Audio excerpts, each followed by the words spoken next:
اگر آپ یہ سوچتے ہیں کہ اسرائیل شکست کھا جائے، فنا ہو جائے اور صفحہ ہستی سے مٹ جائے، تو آپ کے سوچنے سے کچھ فرق نہیں پڑتا، کیونکہ فرق پڑتا ہے تو خدا کی سوچ سے پڑتا ہے کہ خدا ان کے بارے میں کیا سوچتا ہے۔ اگر خدا یہ چاہتا ہے کہ اسرائیل ابھی فنا ہو جائے اور ابھی ختم ہو جائے تو خدا رات سے دن نہ ہونے دے اور ان کو فنا کر دے۔ اگر خدا یہ نہیں چاہتا تو میں کہتا ہوں ایک ملک کیا ساری دنیا بھی اس کے خلاف کھڑی ہو جائے، پھر بھی خدا ان کو قائم رکھے گا۔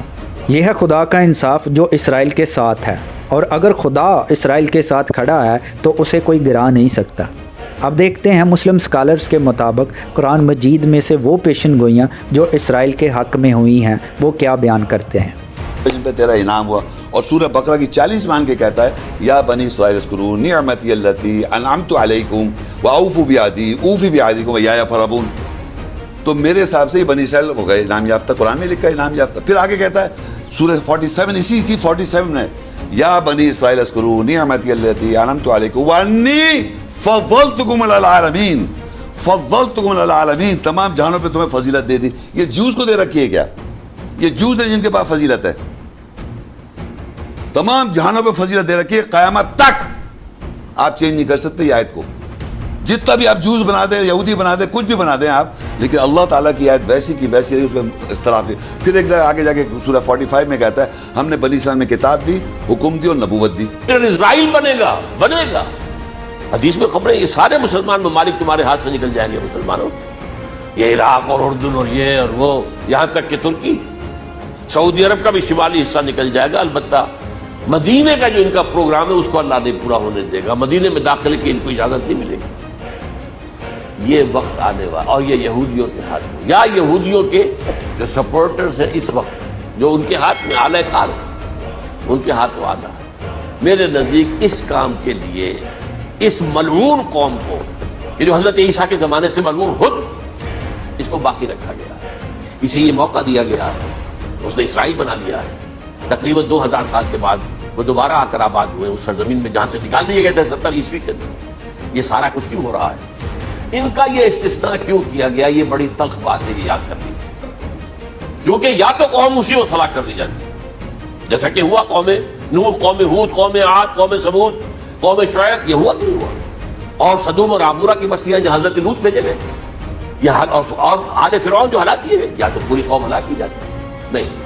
یہ یوں سمجھیے کہ اس پورے معاملے کو درمیان میں سے ایک وقفہ دے دیا گیا، حضرت عیسیٰ کو اٹھا لیا گیا، اور حضرت عیسیٰ دوبارہ آئیں گے۔ یہ کیوں کیا گیا؟ اب اس میں بڑی تلخ بات آپ سے کہہ رہا ہوں، یہ آپ کے لیے قبول کرنا آسان نہیں، ہر صدیق کے کی مشکل سے۔ اس قوم کو زندہ رکھا گیا ہے جو ملعون اور مغضوب علیہم قوم ہے۔ سب سورہ فاتحہ میں مفسرین لکھتے ہیں ضالین، یہ نصارہ ہے، اور مغضوب علیہم یہ یہودی ہیں۔ اور قرآن کہتا ہے لعن الذین کفروا من الکتاب علی لسان داؤد عیسیٰ ابن مریم، لعنت کی گئی ایک ملعون اور مغضوب قوم کے ہاتھوں۔